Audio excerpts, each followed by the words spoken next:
Hello बच्चों, कैसे हैं आप सभी। इससे पहले के वीडियो के अंदर हम लोगों ने डिस्कशन किया था सीव ट्यूब्स के बारे में, जहां पे हम लोगों ने बात करी थी कि सीव एलिमेंट्स क्या होते हैं, चालनी कोशिकाएं क्या होती हैं, किस तरह से चालनी प्लेट बनती है, किस तरह से चालनी कोशिकाएं आपस में व्यवस्थित रहती हैं, इनके बारे में हम लोगों ने डिस्कशन किया था।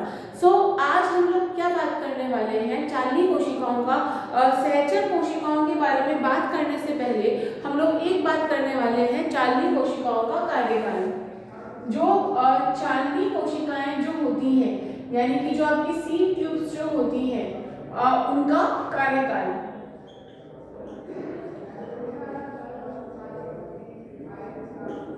समझिएगा, चालनी कोशिकाएं जो होती हैं, आप लोगों को बहुत अच्छे से पता है, ये दोनों के अंदर होती है।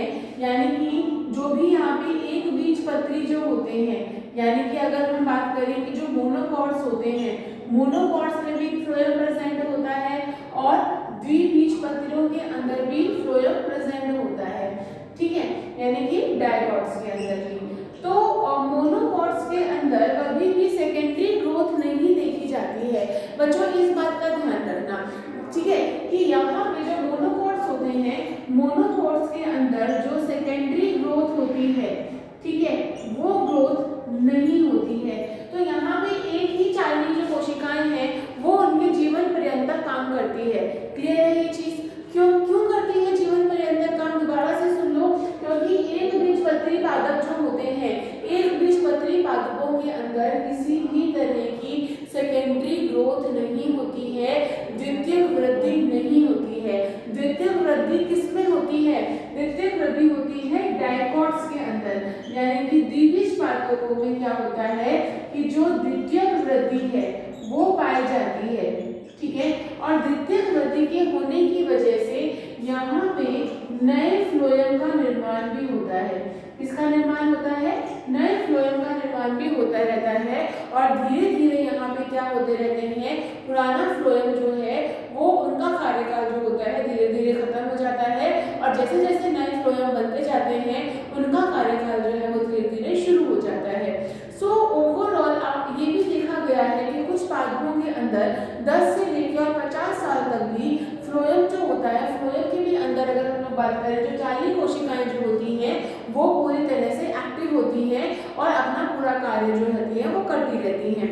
तो इस बात को एक बार दोबारा से समझिएगा, मैंने क्या कहा कि अगर हम चालनी कोशिकाओं के कार्यकाल के बारे में बात करें तो एक बीजपत्रियों के अंदर सेकेंडरी ग्रोथ नहीं होती, तो जो सबसे पहले जो उनका फ्लोएम होता है वो उनके जीवन पर्यंत काम करता है। तो अगर हम लोग बात करें यहाँ पे कि जो सीव ट्यूब्स होती हैं वो भी उनके जीवन पर्यंत काम करती हैं।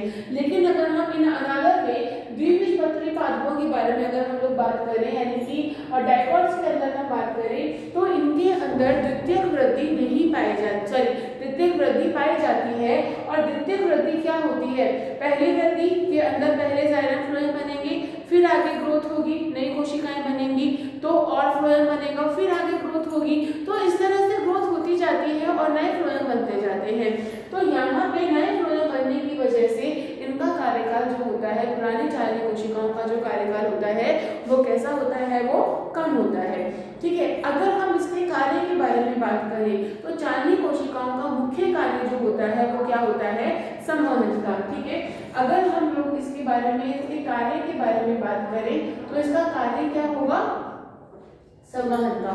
संवहन से मेरा मतलब ये हुआ कि वो आगे किसी भी जो भी आपका फूड है, ठीक है, उस फूड को वो आगे क्या कर रहा है? आगे जाके वो ट्रांसफर कर रहा है।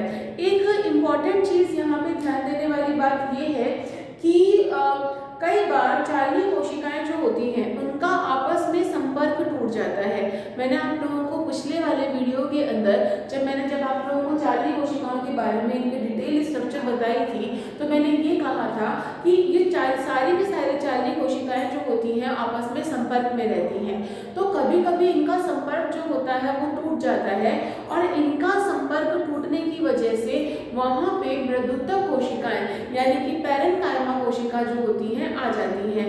तो इनका संपर्क जो होता है वो टूट जाता है और वो इन नलियों के अंदर भी प्रवेश कर लेती हैं। किनकी? जो सीव ट्यूब्स होती हैं, चालनी कोशिकाएं जो होती हैं उनकी नलियों के अंदर वो प्रवेश को खत्म कर देती है। और इसी चीज को हम लोग क्या बोलते हैं, इसी चीज को हम टाइलॉइड्स बोलते हैं। ठीक है, इस चीज को हम क्या बोलते हैं, टाइलॉइड्स। ठीक है, अभी टाइलॉइड्स क्या होते हैं दोबारा बोल रही हूँ। देखो होता क्या है कि मान लो ये एक चाली नलिका है, ठीक है, ये एक सी ट्यूब ये सी ट्यूब है, चाली नलिका है, और इस चाली नलिका के अंदर सारी कोशिकाएं एक के साथ एक, जैसे कि मैंने इस डायग्राम में आप लोगों को बता रखा है कि एक कोशिका आप दूसरी कोशिका से क्या होती है, जुड़ी हुई होती है, यानी कि एक कोशिका दूसरी कोशिका से कनेक्टेड होती है, जुड़ी हुई होती है, और इनके जुड़ाव की वजह से, इनके जुड़े हुए होने के कारण क्या होता है, संवहन होता है। तो कभी कभी अगर ऐसा हो कि इनका अगर कनेक्शन टूट जाए, किसी भी तरीके से अगर इनका कनेक्शन जो है वो टूट जाए, तो इनके कनेक्शन टूटने के बाद वहाँ पे मृदुतक कोशिकाएं आ जाती हैं, पैरेन्काइमा सेल्स आ जाती हैं, और वहाँ पे उनका जो भी ट्रांसलोकेशन का जो प्रोसेस है, यानी कि जो संवहन का जो कार्य है, वो संवहन का कार्य जो होता है वो अवरुद्ध हो जाता है। और संवहन के कार्य के अवरुद्ध होने की वजह से ही इसी चीज को हम क्या बोल रहे हैं, आगे अगर मैं बात करूं तो इसी चीज को हम क्या बोलते हैं, इसी चीज को हम टाइलॉइड्स बोलते हैं। क्लियर हो गई ये चीज कि टाइलॉइड्स क्या होती है, कि जहाँ पे जो भी आपकी कोशिकाएं हैं, जो आपकी चालनी कोशिकाएं हैं, इन चालनी कोशिकाओं के अंदर अवरुद्ध हो गई है, इनके अंदर क्या हो गया कि नलिकाओं के अंदर भी पैरेन्काइमा सेल्स जो हो गई है वो डेवलप होने शुरू हो गई है। यहाँ तक बात समझ में आ गई।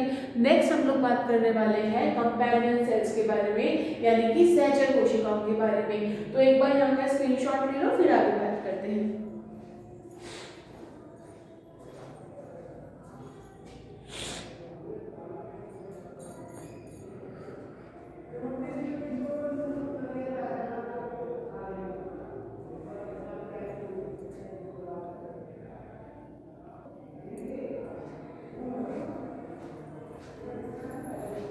तो बच्चों आप लोगों ने उसका पहले वाले का स्क्रीनशॉट ले लिया होगा। अब हम कुछ स्ट्रक्चर के बारे में अगर हम लोग बात करें यहाँ पे, तो देखो और ये जो बाहर की तरफ होता है, इसी को हमने क्या बोला था, फ्लोएम पैरेन्काइमा बोला था, जिसको हम क्या बोलते हैं, फ्लोएम मृदुतक बोलते हैं। क्या बोलते हैं इसको, फ्लोएम मृदुतक। ठीक है, और यहाँ पे एक कोशिकाएं होती हैं जिनको हम सहचर कोशिकाएं बोलते हैं। क्या बोलते हैं, सहचर कोशिका। ठीक है, फिर ये चालनी नलिका हो गई और वो चालनी प्लेट हो गई, और ये क्या हो गया, चालनी क्षेत्र। ये जो मैंने यहाँ पे लिखा है इसको हम क्या बोलते हैं, चालनी क्षेत्र बोलते हैं। दोबारा से बोल रही हूँ, ये आपकी सीट ट्यूब हो गई, ये सीट प्लेट हो गई, ये वाली। ठीक है, ये इस तरह से संवहन हो रहा है, और इसके जस्ट पास में क्या होती है, कंपेनियन सेल्स होती है, जिनको हम क्या बोलते हैं, सहचर कोशिका बोलते हैं। इन सहचर कोशिकाओं के साथ साथ में यहाँ पे देखो सीट ट्यूब जो है वो आगे चलती जा रही हैं। अब मैंने आप लोगों से भी थोड़ी देर पहले एक चीज कही थी, वो क्या कही थी, मैंने ये कही थी आप लोगों से कि कई बार सीट प्लेट्स जो होती हैं, सीट ट्यूब्स जो होती हैं, उनमें वो अवरुद्ध हो जाती हैं। क्यों, देखो इसके अंदर फ्लोएम पैरेन्काइमा इसके पास ही है, और ये फ्लोएम पैरेन्काइमा इन नलियों के अंदर जाके अंदर चला जाता है, और इसको क्या कर देता है, इसको ब्लॉक कर देता है, इसको रोक देता है, तो संवहन का कार्य रुक जाता है। और इस प्रोसेस को हमने क्या कहा था, टाइलेसॉइड्स कहा था। बताया था ना आप लोगों को, इनका कार्य क्या होता है, कुछ कार्य नहीं होता टाइलेसॉइड्स का। अब हम बात करते हैं सहचर कोशिका के बारे में। पहली चीज जो मैंने आप लोगों को कही थी, फ्लोएम की स्टार्टिंग को पढ़ाने से पहले मैंने आप लोगों से एक चीज कही थी कि जो चालनी कोशिकाएं होती हैं, यानी कि जो चालनी नलिका होती है या चालनी जो कोशिकाएं होती हैं, इनके अंदर केंद्रक उपस्थित नहीं होता। केंद्रक क्या नहीं होता, इनके अंदर केंद्रक जो होता है वो एब्सेंट होता है, अनुपस्थित होता है। सबसे इंपॉर्टेंट चीज। दूसरी इंपॉर्टेंट चीज यहाँ पे अगर हम लोग उत्पत्ति के बारे में बात करें, तो इन दोनों की मदर सेल जो होती है वो एक ही होती है, यानी कि जो जनक कोशिका है, ये है आपकी जनक कोशिका, जिसको हमने क्या नाम दिया, मदर सेल।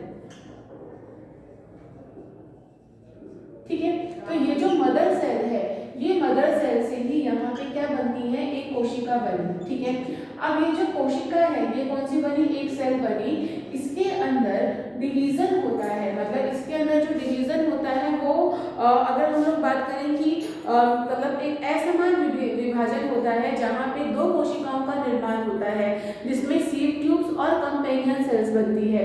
और इसके अंदर इस तरह से ये निर्माण होता है कि एक तरफ तो क्या हो गई है सहचर कोशिका और दूसरी तरफ क्या हो गई है चालनी कोशिका।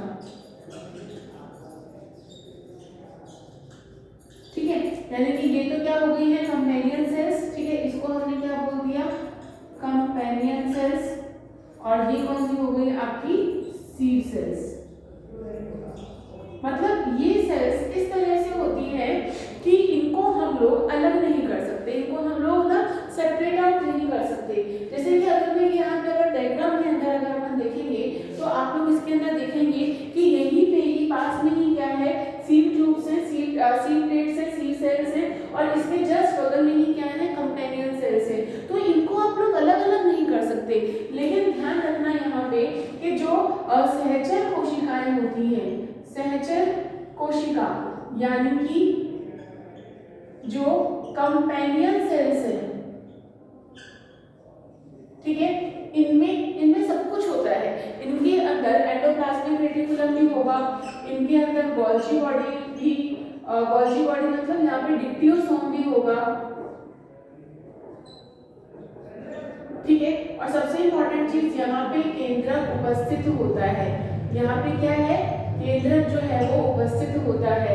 किसके अंदर केंद्रक उपस्थित होता है कंपेनियन सेल्स के अंदर यहाँ पे केंद्रक जो होता है वो उपस्थित होता है। अच्छा, दूसरी बात ये मैं एक बार फिर से आप लोगों को बता देती हूँ। मैंने कहा सहचर कोशिकाएं जो होती है इनको हम इनका जो निर्माण होता है वो एक ही जनक कोशिका यानी कि एक ही मदर सेल से होता है। ये कोशिकाओं को दो भागों में विभाजित किया गया है, चालनी कोशिका और सहचर कोशिका। अब ये चालनी कोशिका और सहचर कोशिका बनती तो दो है लेकिन ये होती एक है, यानी कि कंपेनियन सेल्स और सीड सेल्स दोनों बनती तो अलग अलग है लेकिन ये साथ में जुड़ी हुई होती हैं जो कभी भी अलग नहीं होती हैं। इस चीज को हमेशा आप लोग को याद रखना है कि सहचर कोशिका जो होती है वो कंपैरेटिवली बड़ी होती है, विकसित होती है, और जो छोटी होती है वो कौन सी होती है सीड कोशिकाएं होती हैं। बेटा इसमें एक चीज यहाँ पे आपको ध्यान रखने वाली है कि केंद्रक सिर्फ किसके अंदर है कंपेनियन सेल्स के अंदर है। समझ में आ रही मेरी बात? तो केंद्रक जो है वो किसके अंदर है कंपेनियन सेल्स के अंदर है, और कंपेनियन सेल्स का काम क्या होगा पूरा रेगुलेशन करना, ठीक है, यानी कि ये जोड़ के रखती हैं।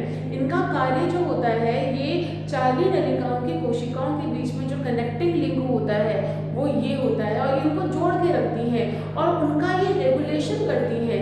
यानी कि जो भी यहाँ पे रेगुलेशन होगा, जो भी यहाँ पे एक तरह का नियंत्रण होगा वो हमेशा यहाँ पे किसका होता है कंपेनियन सेल्स का होता है, ठीक है। और ये कोशिकाएं जो है ये आगे जाके फ्लोएम पैरेन्काइमा यानी कि फ्लोएम मृदुतक के साथ में जुड़ के एक तरह से प्रेशर ग्रेडियंट को भी मेंटेन करती है, यानी कि दाब प्रवणता को भी ये मेंटेन करती हैं। एक बार इसका स्क्रीनशॉट ले लो फिर आगे हम पढ़ते हैं।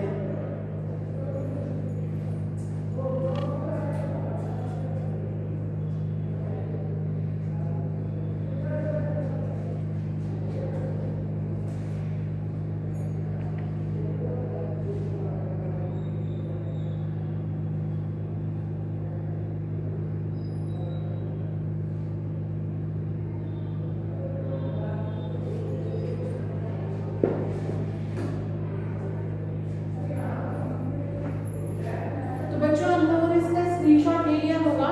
एक बात यहाँ पे ध्यान देने वाली ये होती है कि चालनी कोशिकाएं जो होती हैं ये होती तो बहुत सारी हैं लेकिन एक प्लेट के ऊपर अरेंज होती हैं। इनके साथ में एक चालनी कोशिकाओं के साथ में 2 या 3 या 4 कोशिकाएं जो होती हैं कंपेनियन सेल्स, जैसे कि अगर मैं ये बोलूं कि एक यहाँ पे क्या है एक चालनी कोशिकाएं हैं, ठीक है, इसके साथ में क्या अरेंज होगी 3 से 4 छोटी छोटी सी कंपेनियन सेल्स जो होती हैं वो अरेंज होती हैं उनके साथ में जुड़ी हुई होती हैं। और ये कंपेनियन सेल्स का काम किसका है, रेगुलेशन करने का है। और एक बात का ध्यान रखना कि यहाँ पे एक चाली नलिका के साथ, जैसे कि डाइकोट्स के अंदर होता है, डाइकोट के अंदर एक चाली नलिका होती है, ठीक है, उसके साथ में बहुत सारी सहचर कोशिकाएं यानी कि कंपेनियन सेल्स जो होती हैं साथ में जुड़ी हुई होती हैं। ऐसा किसमें होता है, ऐसा गाजर के अंदर होता है। गाजर के अंदर एक चालनी कोशिका के साथ में बहुत सारी सहचर कोशिकाएं आपस में जुड़ी हुई होती हैं, कनेक्टेड होती हैं। मैं एक बार फिर से समाप्त कर देती हूँ आप लोगों को। मैंने ये कहा अभी आप लोगों से, जो कंपेनियन सेल्स होती हैं बहुत इंपॉर्टेंट होती है। पहली बात, यहाँ पे इनकी जो उत्पत्ति होती है सहचर कोशिकाओं की और चालनी कोशिकाओं की, दोनों की ही साथ साथ में होती है। मैं दोबारा से बोल रही हूँ, दोनों की उत्पत्ति जो है वो साथ साथ में है। कैसे है, एक मदर सेल से, यानी कि एक ही जनक कोशिका से इनकी उत्पत्ति है। सॉरी, ये जो एक ही जनक कोशिकाएं हैं इनसे इसकी उत्पत्ति है। इनसे दो कोशिकाएं बनती हैं, सीड सेल्स बनती हैं और कंपेनियन सेल्स बनती हैं, ठीक है। ये सीड सेल्स बहुत सारी आगे बढ़ती जाती हैं, ठीक है, और उनके साथ में एक सीड सेल्स के साथ में 3 से 4 सहचर कोशिकाएं भी आपस में जुड़ती जाती हैं, ठीक है। तो यानी कि ओवरऑल जो लॉन्ग होगी, जो बड़ी जो होगी वो कौन सी होगी, सीड सेल होगी, और जो छोटी होगी वो कौन सी होगी, वो होगी कंपेनियन सेल्स होगी, यानी कि सहचर सेल होगी। और एक के साथ में 3, 4 और कईयों के अंदर एक चालनी नलिका के साथ में बहुत सारी सहचर कोशिकाएं आपस में जुड़ी हुई होती हैं। इनका कार्य क्या होता है वो मैंने आपको बता ही दिया है। इनका कार्य जो होता है फ्लोएम मृदुतक को, चालनी कोशिकाओं को, सबको साथ में जोड़ के रखना, यानी कि एक तरह का ये क्या होता है, कनेक्टिंग लिंक होता है। साथ साथ ये दाब प्रवणता को भी मेंटेन रखती हैं। यहाँ तक बात समझ में आ गई। कल हम लोग पढ़ते हैं फ्लोएम पैरेन्काइमा के बारे में और फ्लोएम फाइबर के बारे में। तो अपना बहुत बहुत ध्यान रखिए, नोट्स बनाते रहिए, keep smiling. Thank you so much for watching.